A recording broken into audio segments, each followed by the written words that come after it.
Friends, welcome to Genic JE study. मेरा नाम है अनूप तिवारी और आज friends lecture number 4 strength of material में हम लोग जो प्रीवियस लेक्चर में हम लोगों ने पढ़ा था डिफरेंट टाइप्स ऑफ स्ट्रेंथ, उससे आगे के बारे में आज हम पढ़ेंगे। ठीक है, तो आज हम लोग जो पढ़ने वाले हैं वो है different types of elastic constants के बारे में। ठीक है, इलास्टिक कांस्टेंट्स क्या होते हैं, ठीक है, उनके बीच का आपस में रिलेशन क्या होता है, वो सब चीजों के बारे में आज हम लोग यहाँ पे डिस्कस करेंगे। तो चलिए स्ट्रेस स्ट्रेन के आज के इस बेसिक कॉन्सेप्ट वाले लेक्चर में देखिए, जो मैकेनिकल एंड सिविल वाले हैं वो तो ये चीज पहले से पढ़े हैं, लेकिन जो इलेक्ट्रिकल वाले हैं आप लोगों के लिए बिल्कुल न्यू है। तो मैं पूरी कोशिश करूंगा कि आप लोगों को बड़ी आसानी से ये चीजें समझ में आ जाए। ठीक है, तो आज का जो टॉपिक है हमारा वो है the study of elastic constants, the study of different elastic constants. ठीक है, डिफरेंट इलास्टिक कांस्टेंट्स होते हैं जो कि हर डिफरेंट मटेरियल्स के लिए होते हैं, उनकी प्रॉपर्टी की वजह से डिफाइन किए जाते हैं और अलग अलग होते हैं। ठीक है, चलिए तो सबसे पहला जो इलास्टिक कांस्टेंट हम पढ़ेंगे, तो जब सबसे पहला है वो है हमारा यंग्स मॉड्यूलस। ठीक है, यंग्स मॉड्यूलस। परसों जो लेक्चर मैंने आप लोगों को पढ़ाया था, परसों का जो लेक्चर था उसमें मैंने आप लोगों को बताया था यंग्स मॉड्यूलस के बारे में, जब मैं आप लोगों को स्ट्रेस स्ट्रेन ग्राफ पढ़ा रहा था for ductile and brittle material. ठीक है, जो मैंने आप लोगों को डक्टाइल एंड ब्रिटल मटेरियल के बारे में जो स्ट्रेस स्ट्रेन ग्राफ पढ़ाया था, उसमें मैंने आप लोगों को यंग्स मॉड्यूलस के बारे में बताया था। ठीक है, यंग्स मॉड्यूलस को हम डिनोट करते हैं, इट इज डिनोटेड बाय इसे कैपिटल ई से डिनोट करते हैं और इसे मॉड्यूलस ऑफ रिजिडिटी भी कहा जाता है, also called modulus of rigidity. ठीक है, इसे हम मॉड्यूलस ऑफ रिजिडिटी भी कहते हैं और ये हर मटेरियल के लिए अलग अलग होता है। It is different for different materials. For example copper के लिए अलग होगा, स्टील के लिए अलग होगा, एल्यूमिनियम के लिए अलग होगा। तो हम यहाँ पे लिख सकते हैं डिफरेंट फॉर डिफरेंट मटेरियल्स। ठीक है, डिफरेंट फॉर डिफरेंट मटेरियल्स। अब हमने ये तो समझ लिया कि इसे हम ई से डिनोट करते हैं, इसका नाम क्या है और ये अलग अलग होता है, लेकिन ये होता क्या है? तो अगर मैं यंग्स मॉड्यूलस को डिफाइन करना चाहूं, तो मैं लिख सकता हूं whenever a force is applied, चलिए, whenever a force is applied on a body within its elastic limit, देखिए बहुत ध्यान से समझिए मैं क्या लिख रहा हूं, within its elastic limit, then stress is directly proportional to strain। ठीक है, देखिए मैंने क्या कहा, अगर मैं किसी बॉडी पर कुछ फोर्स लगा रहा हूं, let the force be the normal force. यहाँ पे जो फोर्स लगाया जा रहा है ये हम लिख देते हैं, इसको आप अलग से लिख दीजिएगा, this is a normal force. ठीक है, तो जब भी मैं किसी बॉडी पर कोई नॉर्मल फोर्स को अप्लाई करता हूं तो उस बॉडी पर कुछ ना कुछ डिफॉर्मेशन आता है। अगर वो फोर्स इलास्टिक लिमिट के अंदर रखी जा रही है, जैसा कि हमने स्ट्रेस स्ट्रेन कर्व में भी पढ़ा था कि जब भी मैं फोर्स को इलास्टिक लिमिट के अंदर रखता हूं तो वहां पे स्ट्रेस जो होता है वो डायरेक्टली प्रोपोर्शनल टू स्ट्रेन होता है। यानी कि मैं लिख सकता हूं the stress sigma is directly proportional to strain E.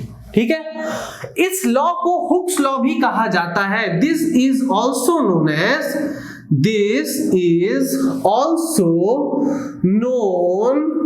As Hooke's law. ठीक है, इसे हुक्स लॉ भी हम कहते हैं। तो अगर ये हुक्स लॉ भी कहलाता है तो यहां पे मैंने आप लोगों को बताया था एक बेसिक कॉन्सेप्ट ऑफ मैथमेटिक्स होता है कि sigma is directly proportional to E. तो अगर हम प्रोपोर्शनैलिटी साइन को हटाएंगे तो वहां पे एक कांस्टेंट आ जाता है और वो कांस्टेंट ही हमारा कहलाता है द यंग्स मॉड्यूलस। ठीक है, तो अगर मैं इसको मैथमेटिकली लिखना चाहूं तो the Young's modulus is the ratio of stress यानी कि normal stress upon normal strain, ठीक है, when the force is applied within the elastic limit. ठीक है, तो ये रहा आपका मैथमेटिकल फॉर्मूला। ठीक, तो E जो होता है it is the ratio of stress upon strain, but normal stress upon normal strain. Actually में यहाँ पे सिग्मा या तो ये टेंसाइल हो सकता है या तो ये सिग्मा कंप्रेसिव भी हो सकता है। ठीक है, तो इसको हम लिख सकते हैं sigma C by small e, क्योंकि दोनों केसेस में जो स्ट्रेस होता है वो नॉर्मल होता है। ठीक है, तो यहां पे आप सिग्मा C सिग्मा P लिखने से अच्छा आप उसको basically normal stress upon normal strain लिख सकते हैं। ठीक है, तो ये होता है आपका यंग्स मॉड्यूलस। ठीक, नाउ अगर मैं इसके एसआई यूनिट की बात करूं, तो देखिए सिग्मा का एसआई यूनिट क्या होता है, न्यूटन पर मीटर स्क्वायर, और जो स्ट्रेन होता है, स्ट्रेन की क्या होता है, ये होता है डायमेंशनलेस क्वांटिटी। तो जो हमारे यंग्स मॉड्यूलस होता है, यंग्स मॉड्यूलस का भी जो एसआई यूनिट होता है, एसआई यूनिट वो क्या हो जाएगा, वो हो जाएगा न्यूटन पर मीटर स्क्वायर। ठीक है, नाउ जो सेकंड इलास्टिक कांस्टेंट हम जिसके बारे में पढ़ते हैं, द सेकंड इलास्टिक कांस्टेंट, ये रहा आपका यंग्स मॉड्यूलस के बारे में। Okay, the second elastic constant, I hope आपको ये समझ में आया होगा। द सेकंड इलास्टिक कांस्टेंट, चलिए उसके बारे में पढ़ लेते हैं। जो दूसरा इलास्टिक कांस्टेंट होता है हमारे पास वो होता है द मॉड्यूलस ऑफ रिजिडिटी। ठीक है, मॉड्यूलस ऑफ रिजिडिटी। ठीक है, मॉड्यूलस ऑफ रिजिडिटी क्या होता है, ठीक है, मॉड्यूलस ऑफ रिजिडिटी क्या होता है। सबसे पहली चीज तो मैं ये बता दूं कि मॉड्यूलस ऑफ रिजिडिटी को डिनोट किसे करते हैं, तो इसको लिख देंगे it is denoted by either, या तो हम किसी बुक्स में इसको C से, कैपिटल C से डिनोट किया जाता है, या फिर किसी बुक्स में इसे कैपिटल G से भी डिनोट किया जाता है। ये आपके ऊपर है कि आप किसे करते हैं। मेरी पर्सनल रिक्वेस्ट पर मैं ये कहूंगा कि आप कुछ भी करिए, क्योंकि कभी कभी मेरा ऐसा हो जाता है कि मैं G भी यूज कर देता हूं, कभी कभी मैं C भी यूज कर देता हूं। ठीक है, वो जनरली डिपेंड कर जाता है सिचुएशन में। अगर मैं कभी अगर मैं टॉर्शंस के क्वेश्चन बना रहा हूं तो वहां पे मैं C यूज कर देता हूं, सिंपली ऐसे क्वेश्चन बना रहा हूं तो मैं G यूज कर देता हूं। तो इससे आप कंफ्यूज नहीं होंगे, आप बस ये ध्यान रखेंगे कि इसे या तो either capital C capital G से डिनोट किया जाता है। ठीक है, नाउ क्या होता है ये मॉड्यूलस ऑफ रिजिडिटी, बहुत ही इजी है। इट इज द रेशियो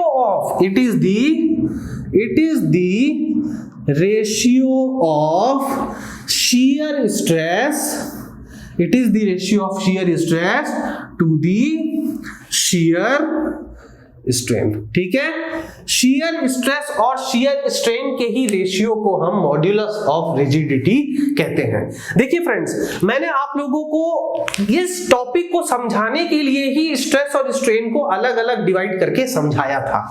ठीक है, मैं वहां पे डायरेक्टली स्ट्रेस के बारे में भी बता देता, स्ट्रेन के बारे में भी बता देता, लेकिन मैंने उसको अलग अलग करके इसलिए समझाया था ताकि आपको एक चीज समझना पड़ेगा, वो ये है कि अगर मैं आपसे कहूं यंग्स मॉड्यूलस, तो यंग्स मॉड्यूलस के केस में आप लोगों को ये समझना होगा कि मैं उसे तभी यूज करूंगा जब वहां पे सिग्मा और ई का कॉन्सेप्ट, स्मॉल ई का कॉन्सेप्ट आएगा। अगर मैं जी की बात कर रहा हूं, यानी कि अगर मैं यहां पे मॉड्यूलस ऑफ रिजिडिटी की बात कर रहा हूं, तो वहां पे आपके पास जो जी की वैल्यू होती है वो होती है टाउ बाय 5। ठीक है, ओके, चलिए टाउ बाय 5 इसको हम ऐसे डिनोट करते हैं। ठीक है, तो this is the mathematical notation for modulus of rigidity, मतलब हम इसको ऐसे शो करते हैं। अब इस केस में भी क्या होता है, इसका जो ऐसा यूनिट होगा, फ्रेंड्स, वो क्या होगा, ये भी होगा न्यूटन पर मीटर स्क्वायर। ठीक है, नाउ एक हो गया आपका मॉड्यूलस ऑफ रिजिडिटी, एक हो गया आपका यंग्स मॉड्यूलस, और जो तीसरा टाइप का होता है वो होता है हमारे पास बल्क मॉड्यूलस। चलिए, बल्क मॉड्यूलस बल्क मॉड्यूलस के कॉन्सेप्ट को मैंने फ्लूइड मैकेनिक्स में भी समझाया था। आप में से जो लोग मेरे फ्लूइड मैकेनिक्स के भी लेक्चर को देख रहे होंगे उनको बल्क मॉड्यूलस का कॉन्सेप्ट पता होगा। स्टिल मैं आप लोगों को यहां पे बता दे रहा हूं the concept of bulk modulus. ठीक है, ठीक है, वहां पे मैंने उसको फ्लूइड मैकेनिक्स के केस में इन टर्म्स ऑफ फ्लूइड समझाया था। यहां पे मैं in terms of 3 dimensional object के हिसाब से बताऊंगा। चलिए, तो बल्क मॉड्यूलस क्या होता है? सबसे पहले तो हम इसको कैसे डिनोट करते हैं? The bulk modulus it is denoted by के। इसको के से हम डिनोट करते हैं, कैपिटल, सारे लेटर्स यहां पे कैपिटल है, सी, जी, ई और ये के। ठीक है, ये सारी चीजें कैपिटल में होंगी। ओके, नाउ ये क्या होता है? इसको हम लिख सकते हैं it is the ratio of, ठीक है, स्ट्रेस। कौन सा स्ट्रेस? आप इसको कह सकते हैं नॉर्मल स्ट्रेस। ठीक है, normal stress by volumetric strain. क्या कहेंगे आप? Volumetric strain. तो अगर मैं यहां पे कहूं कि बल्क मॉड्यूलस आपका मैथमेटिकली कैसे लिख सकता हूं, तो K is equal to sigma by EV। ठीक है, अगर मैं इसको और सिंप्लीफाई करके लिखना चाहूं तो ये हो जाएगा delta V by V, sigma upon delta V by V। ठीक है, तो ये रहा आपका मैथमेटिकल नोटेशन। इसका भी जो SI यूनिट होगा वो क्या होगा? न्यूटन पर मीटर स्क्वायर। तो इसका भी जो SI यूनिट होगा वो होगा पास्कल। ठीक है, यहां पे मैं न्यूटन पर मीटर स्क्वायर नहीं लिखा, मैंने उसको पास्कल लिख दिया, क्योंकि न्यूटन पर मीटर स्क्वायर को ही हम क्या कहते हैं? पास्कल कहते हैं। नाउ अब हम लोग जो यहाँ पे चौथा पैरामीटर पढ़ेंगे वो कोई इलास्टिक कांस्टेंट नहीं है, दैट इज अ पैरामीटर। जो चलिए अब जो हम लोग पढ़ने वाले that is also very important. ठीक है, जो चौथा टर्म हम लोग यहाँ पे पढ़ेंगे वो होगा पॉइजन्स रेशियो। तो the next topic bulk modulus को भी यहाँ रहने देते हैं। The next thing is Poisson's ratio, POISSO, Poisson's ratio. ठीक है, पॉइजन्स रेशियो क्या होता है? पॉइजन्स रेशियो थोड़ा समझ लेते हैं। पॉइजन्स रेशियो जो होता है ये हमारा रेशियो होता है lateral strain to longitudinal strain. अगर मैं एकदम बेसिकली कहूं तो this is the ratio of lateral strain to the longitudinal strain। ठीक है, जो हमारा पॉइजन्स रेशियो होता है वो हमारा लेटरल स्ट्रेन और लॉन्गिट्यूडनल स्ट्रेन का रेशियो होता है। ठीक, पॉइजन्स रेशियो को हम लोग म्यू से डिनोट करते हैं या फिर और 1/m। बहुत ध्यान रखेंगे बच्चे इसे, या फिर जो लोग जो अक्सर जो सिली मिस्टेक होता है, मैं इसको गलती नहीं कहूंगा, लोगों को पता होती है स्टिल वो उसको m कंसीडर कर लेते हैं। ठीक है, आई विल टेल देम कि ये सिली मिस्टेक है, लेकिन आपको क्या है इसको ध्यान रखना है कि आइदर या तो ये म्यू से डिनोट किया जाता है या तो इसे 1/m से डिनोट किया जाता है। ठीक है, बहुत ध्यान रखेंगे इस बात का, either it is denoted by mu और 1/m। ठीक है, नाउ यहां पे आप लोग देखेंगे ध्यान से कि एक्चुअली में है क्या, अगर मैं मैथमेटिकली इसको बताऊं तो म्यू की जो वैल्यू होती है minus upon lateral strain upon longitudinal strain. ठीक है, ये बात का ध्यान रखेंगे और इस साइन का भी ध्यान रखेंगे। ठीक है, तो इसको आप नोट डाउन कर लेंगे, दिस इज इंपॉर्टेंट। ठीक है, दिस इज इंपॉर्टेंट, ये फॉर्मूला आप ध्यान रखेंगे, ये माइनस साइन भी आप याद रखेंगे। ठीक है, minus of lateral strain upon longitudinal strain. इसको हम किससे डिनोट करते हैं? म्यू से डिनोट करते हैं, और इसको हम लोग म्यू से डिनोट करते हैं। और इसका जो यूनिट होता है, इसका जो SI यूनिट होता है वो क्या होगा फ्रेंड्स? वो होगा dimensionless quantity. It is a dimensionless quantity. ठीक है, ये एक डायमेंशनलेस क्वांटिटी है। ठीक है, नाउ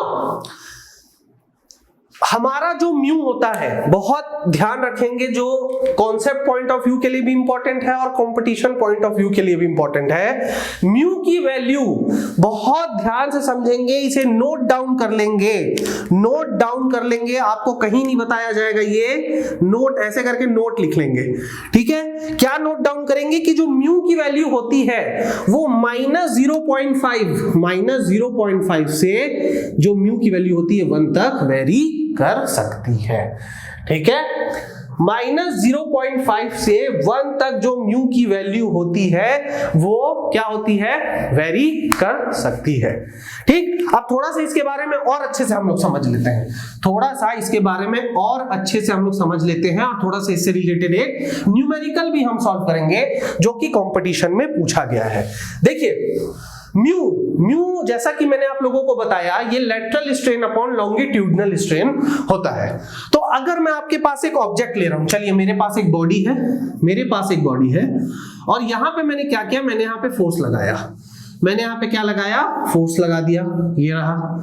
अभी फोर्स का नेचर कैसा है, इस फोर्स का नेचर टेंसाइल है।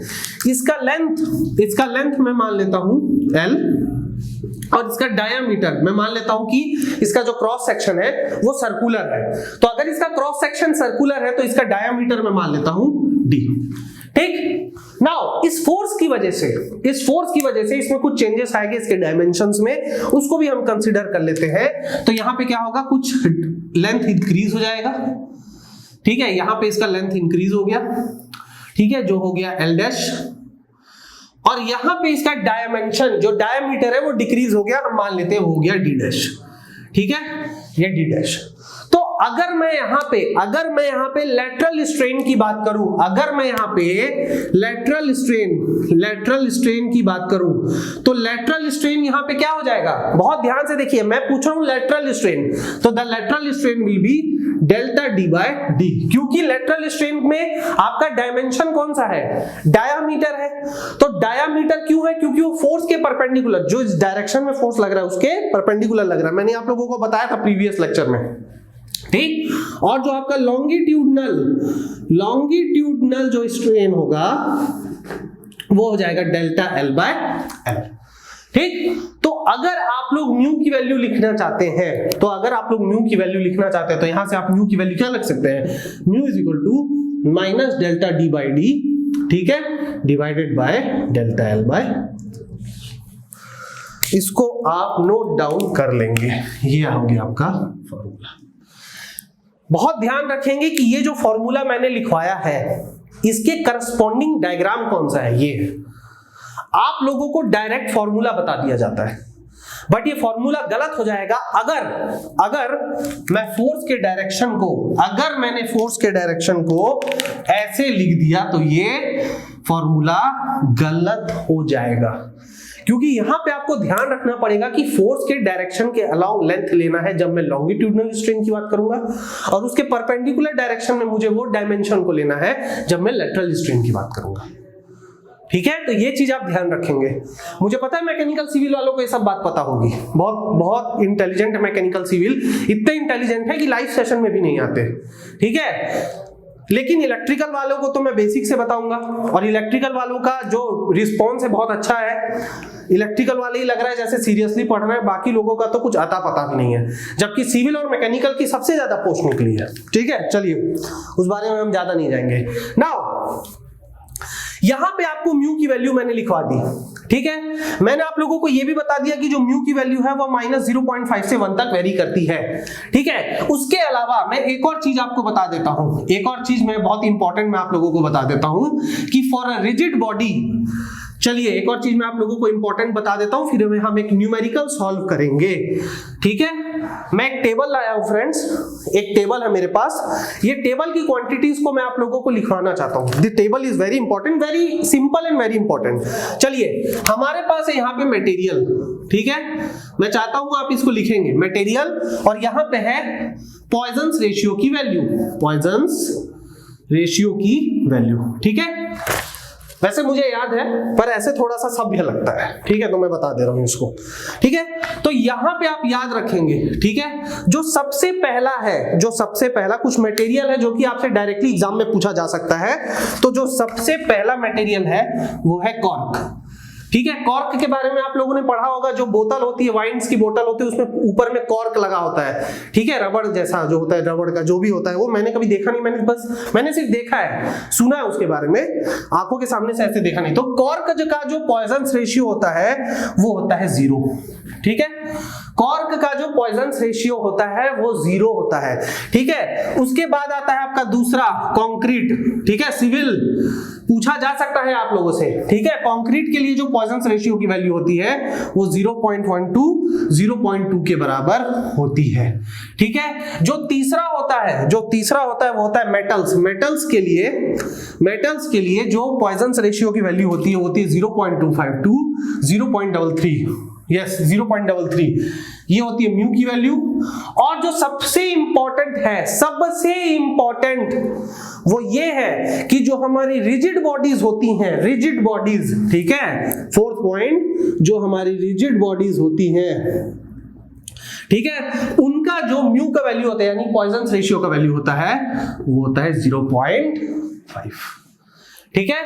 रिजिड बॉडी का मतलब क्या होता है, जो मैकेनिक्स में हम पढ़ते थे, जिनमें किसी भी तरह का डिफॉर्मेशन नहीं आता। तो अगर किसी भी तरह का डिफॉर्मेशन किसी बॉडी पे नहीं आएगा तो उस केस में ये बहुत हाई चांसेस है कि ये क्वेश्चन आपसे पूछ लिया जाए कि इन केस अगर आपका बॉडी रिजिड है तो उस केस में म्यू की वैल्यू कितनी हो सकती है। The question can be asked. ये क्वेश्चन कभी पूछा नहीं गया है बीपीएससी में, ठीक है। सीजीपीएससी, यूपीपीसीएल का पेपर मैंने नहीं देखा है, I will be very honest, but BPSC में सवाल नहीं आया है, बट स्टिल ये पूछा जा सकता है क्योंकि पूछा गया है अदर कॉम्पिटिटिव एग्जाम्स में, ठीक है। तो ये चीज आप ध्यान रखेंगे कि रिजिड बॉडीज के लिए 0.5 होता है। हालांकि आप लोग चाहें तो इसका भी याद रख सकते हैं, ठीक है। चलिए अब एक न्यूमेरिकल भी हम लोग थोड़ा सा जल्दी देख लेते हैं, उस न्यूमेरिकल को भी हम लोग सॉल्व कर लेते हैं। Genic Prime is the new features by Genic Education where you will get 450 plus video series questions explanation, Prime Facebook group for doubt solving, assignments, live sessions and many more. If you are interested then visit website and join quickly. For any query call on 9837933283. Okay friends, चलिए तो एक numerical भी मैंने यहाँ पे लिख दिया है। लिखने में टाइम वेस्ट होता है, उस चीज को मैं नहीं करना चाह रहा था, तो डायरेक्टली मैंने क्वेश्चन यहाँ पे लिख लिया और मैंने वीडियो को दोबारा एडिट किया। तो क्वेश्चन है हमारे पास, एक मेटेलिक रॉड है जिसकी लेंथ है 500 mm और उसका डायामीटर है 50 mm। उस पर एक टेंसाइल फोर्स लगाया गया, बहुत ध्यान से समझिए। It is subjected to a tensile force of 100 kilonewton at the ends, ठीक है। उसके बाद उसमें लिखा है कि लेंथ जो है 0.5 mm इंक्रीज हो रही है और जो डायामीटर है आपका 0.015 mm डिक्रीज हो रहा है। तो आपको इस केस में पॉइजन रेशियो की वैल्यू बतानी है और ये क्वेश्चन गेट 2014 में पूछा गया था। देखिए कितना इजी सवाल है, गेट 2014 में ये सवाल पूछा गया था मैकेनिकल डिपार्टमेंट के लिए, ठीक। अब यहां पे देखिए मैं आप लोगों को डायग्रामेटिकली बता देता हूं। ये आपका होगा ऑब्जेक्ट, ठीक है। ये डायमीटर आपको दिया है 50 mm और ये लेंथ आपको दे दिया गया है 500 mm, ठीक है। यहां पे हमने क्या किया है, फोर्स लगा दिया, ठीक। यहां पे हमने फोर्स लगा दिया, ये रहा टेंसाइल फोर्स। अब यहां पे क्वेश्चन में आपको क्लियरली दिया गया है कि टेंसाइल फोर्स की वजह से जो चेंज इन लेंथ की वैल्यू आ रही है, चेंज इन लेंथ की वैल्यू आ रही है आपकी 0.5 mm, 0.5 mm, और जो चेंज इन डायामीटर की वैल्यू आ रही है वो आ रही है 0.015 mm, ठीक है। बहुत इजी है, बहुत इजी है, ठीक है। तो यहां पे एक्चुअली हमें बस ये बताना था कि पॉइजन रेशियो का वैल्यू क्या है, ठीक। तो बहुत आसानी से हो जाएगा, बहुत आसानी से कैसे हो जाएगा, म्यू की वैल्यू आपको पता है ये होती है minus lateral strain upon longitudinal strain. क्या होगा, यही होगा लॉन्गिट्यूडनल स्ट्रेन, वेरी इजी, ठीक। अब हमको क्या करना है, लेटरल स्ट्रेन, इसको देखिए हम और सिंप्लीफाई करके क्या लिख सकते हैं, डेल्टा डी बाई डी, ठीक है, divided by delta L by L, ठीक। ये हम लिख सकते हैं। तो चलिए इसकी वैल्यू पुट कर देते हैं, minus 0.015 upon 50 divided by 0.5 mm increase हुआ है लेंथ का, मतलब चेंज हुआ है, अपॉन 500। तो इसको अगर मैं और सिंप्लीफाई करके लिखूं तो ये हो जाएगा -0.015 डिवाइडेड बाय 50 इंटू 500 बर्न 0.5। तो जो आंसर आ जाएगा वो आ जाएगा -0.3। और मैंने आपसे कहा भी था कि म्यू की वैल्यू, ये आपकी आंसर आ जा रही है। चलिए इसको मैं मार्क कर देता हूं, दिस इज योर आंसर। ठीक, और मैंने आप लोगों से कहा भी था, देखिए कितना इजी सवाल है, कितना इजी सवाल है। ठीक, और मैंने आपसे कहा भी था कि जो वैल्यू होती है म्यू की -0.5 से कहां तक, 1 तक ये वेरी करती है। तो द आंसर इज -0.3। ये क्वेश्चन गेट में आया है, कितना इजी क्वेश्चन पूछा लिया जाता है गेट में, है ना। हम लोग बेकार की गेट से डरते हैं, हम लोग सोचते हैं गेट में इतना इजी सवाल क्यों पूछा जाता है। देखिए फ्रेंड्स, मैं आप लोगों को एक बात बताना चाहता हूं, यहां पे हमने सब कुछ सही किया है लेकिन हमारा आंसर गलत है। सब कुछ हमने सही किया, हमने चेंज इन डायामीटर का वैल्यू सही डाला, हमने चेंज इन लेंथ का, ओरिजिनल डायामीटर, ओरिजिनल लेंथ, सब कुछ हमने डाला, सही डाला, फिर भी हमारा आंसर गलत आया है। ऐसा क्यों, ऐसा क्यों हुआ फ्रेंड्स? क्या आप कमेंट सेक्शन में से लिख सकते हैं? 2 मिनट सोचिए, 2 मिनट के लिए सोचिए कि हमने सब कुछ तो सही किया, हमने फॉर्मूला में भी डाला, हमने सब कुछ सही किया, still our answer is wrong. मैं आप लोगों को सही आंसर बता देता हूं, the correct answer is mu is equal to 0.3। ठीक है, हमारा आंसर आ रहा है -0.3। अब क्या कारण हो सकता है? ये 2 कारण हो सकते हैं, या तो हम लोग कुछ कॉन्सेप्चुअल मिस्टेक कर रहे हैं, या तो हम लोग कोई कॉन्सेप्चुअल मिस्टेक कर रहे हैं, या फिर मैंने फॉर्मूला गलत बताया है। ठीक है, अब मैं फॉर्मूला गलत बता सकता हूं, क्यों नहीं गलत बता सकता? मैं फॉर्मूला गलत बता सकता हूं क्योंकि ज्यादा लोग देखते नहीं है मेरा वीडियोस। ठीक है, लेकिन मैं ऐसा टीचर नहीं हूं, मैं फॉर्मूला बिल्कुल सही बताया हूं। एक्चुअली जो गलती हुई है वो यहां पे कॉन्सेप्चुअल मिस्टेक हुई है। देखिए आपका ये जो पॉइंट है चेंज इन डायामीटर, ये रिडक्शन हुआ है, और चेंज इन डायामीटर होता है final dia minus initial dia. ठीक है, तो अगर यहां पे डायामीटर रिडक्शन हुआ है तो डेल्टा डी जो होगा वो नेगेटिव क्वांटिटी होगा। ठीक है, और अगर डेल्टा डी नेगेटिव है तो यहां पे नेगेटिव नेगेटिव क्या हो जाएगा? पॉजिटिव। इसलिए द करेक्ट आंसर इज 0.3। ठीक है, ना कि -0.3। ओके, तो ये क्वेश्चन एक्चुअली मैंने जो पहली बार गेट दिया था मैं तो 2016 में दिया था, तो मेरे से 2 साल पहले पूछा गया था। ठीक है, so I know the answer from the beginning, क्योंकि यहां पे जो डायामीटर है, चेंज इन डायामीटर, देखिए अगर मैं कहता हूं चेंज इन दी डायमेंशन तो वो होता है final dimension minus initial dimension. Final dimension in this case for the diameter is smaller for the initial diameter. Okay, so when I will subtract the final diameter and initial diameter, the result will be negative, and the negative and negative quantities will cancel each other. Okay, so I hope your doubt is clear. हो सकता है आपको ये पहले से पता हो सकता है कुछ लोगों से सिली मिस्टेक हो। देखिए कंपटीशन में जो फोकस किया जाता है वो आपके बेसिक्स पर फोकस किया जाता है, और जो न्यूमेरिकल्स आते हैं आपको बेसिक्स ही दिए जाते हैं। और आपको एकदम मैं श्योर शॉट बताता हूं, ये ऑप्शन होगा आपके, ये ऑप्शन पक्का होगा, ये ऑप्शन होगा। अगर ये सब्जेक्टिव क्वेश्चन आया रहता तो सब्जेक्टिव में भी बहुत सारे लोग इसको -0.3 डाल देते, लेकिन the correct answer is 0.3। Okay, now चलिए इसके बाद एक और चीज जो हम लोग है उसको भी थोड़ा सा समझ लेते हैं। एक और चीज हम लोग समझ लेते हैं कि जो हमारे इलास्टिक कांस्टेंट्स होते हैं उनके बीच में रिलेशन कैसे होते हैं, और जो हमारे जो स्ट्रेन्स होते हैं इन दी लैटरल डायरेक्शन उनके बीच के में भी कैसे रिलेशंस होते हैं। चलिए तो उसको भी हम लोग समझ लेते हैं प्रॉपर्ली। ओके, अगर मेरे पास एक ऑब्जेक्ट है, अगर मेरे पास एक 3 डायमेंशनल ऑब्जेक्ट है, ओके चलिए बहुत बहुत इंपॉर्टेंट है ये, इसको समझना बहुत जरूरी है। ठीक है, इसको बना लेंगे, this is very very important. ठीक है, मैं मान लेता हूं ये x डायरेक्शन है, ये z डायरेक्शन है, और ये है आपका y डायरेक्शन। ठीक है, ये 3 डायमेंशनल प्लेन है। अब मैं क्या कर रहा हूं यहां पे 3 स्ट्रेसेस अप्लाई कर रहा हूं तीनों साइड्स ऑफ द बॉडी में। तो एक हो जाएगा आपका सिग्मा x, ठीक है, एक हो जाएगा आपका सिग्मा जेड और एक हो जाएगा आपका सिग्मा वाई।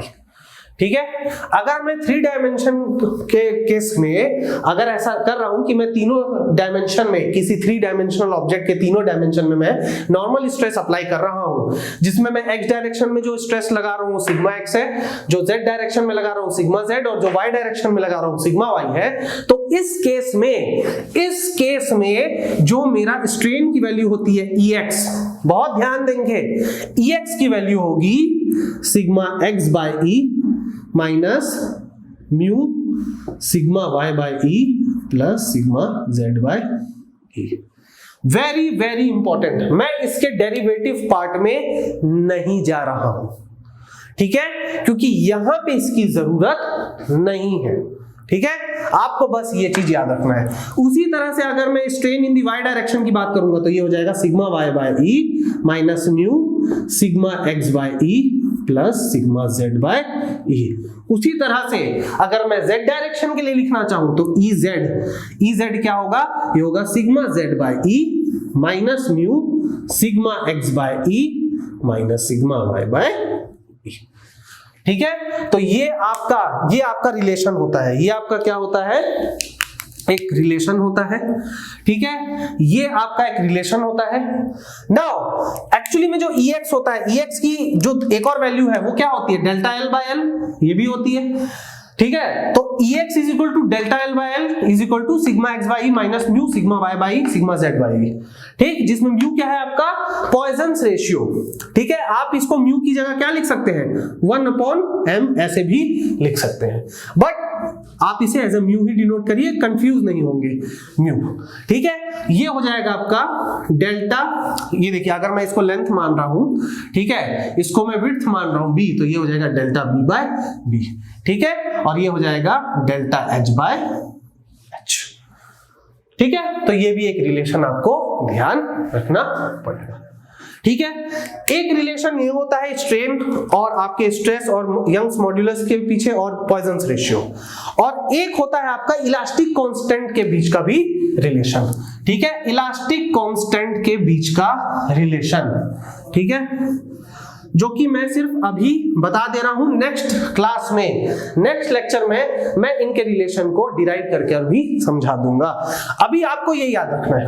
ठीक है, इन केस अगर सिग्मा x, सिग्मा y और सिग्मा z, अगर सिग्मा x, सिग्मा y और सिग्मा z बराबर हो कुछ सिग्मा के, मान लीजिए तीनों जो स्ट्रेस मैंने अप्लाई किया है बॉडी पर वो तीनों बराबर हो आपस में, ठीक है, तो उस केस में जो हमारा Ex का वैल्यू आएगा, Ex is equal to Ey, अगर इस केस की मैं बात कर रहा हूं तो ये हो जाएगा Ex is equal to Ey is equal to Ez is equal to sigma by E 1 minus 2 mu.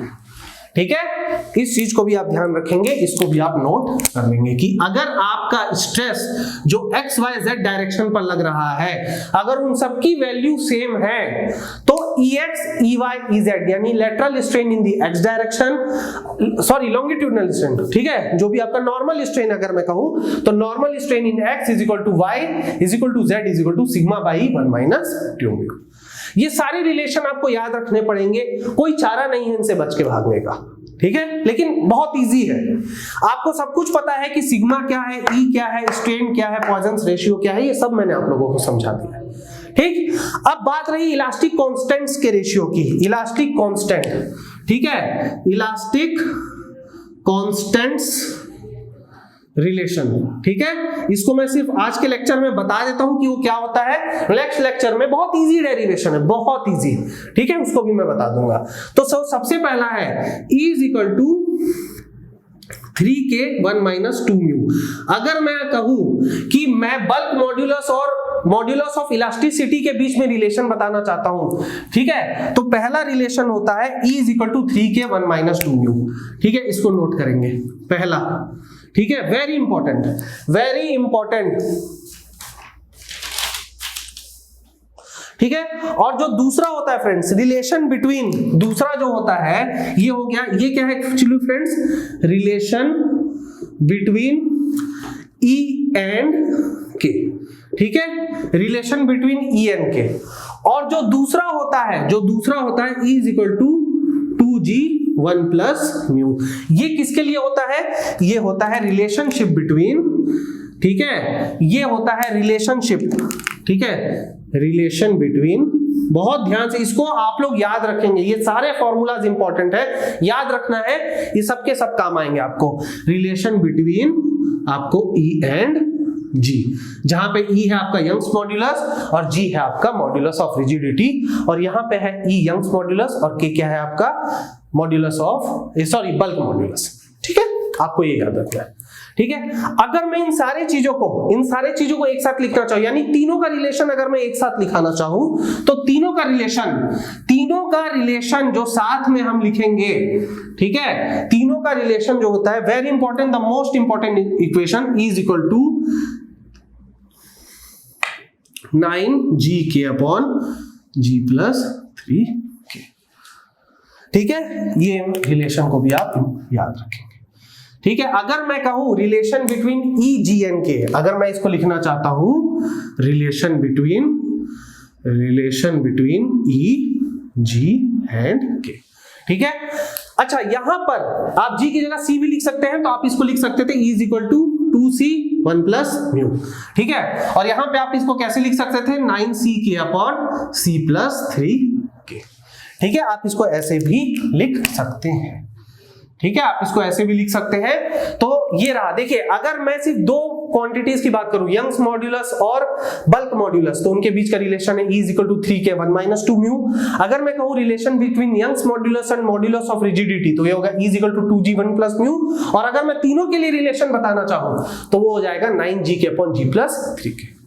ये सारे रिलेशन आपको याद रखने हैं, साथ में ये वाला रिलेशन, ठीक, ये सारे relation concept point of view से इंपॉर्टेंट है। और न्यूमेरिकल्स, देखिए, इनसे अगर क्वेश्चन पूछे जाएंगे तो डायरेक्टली पूछे जाएंगे, आपको डेरिवेशन करने नहीं बोला जाएगा जनरल इंजीनियरिंग में। स्टिल मैं क्या करूंगा, किसी एक का इसमें आपको प्रूफ करके दिखा दूंगा, इन दोनों में से किसी भी एक का प्रूफ करके दिखा दूंगा आपके सेटिस्फेक्शन के लिए, ठीक है।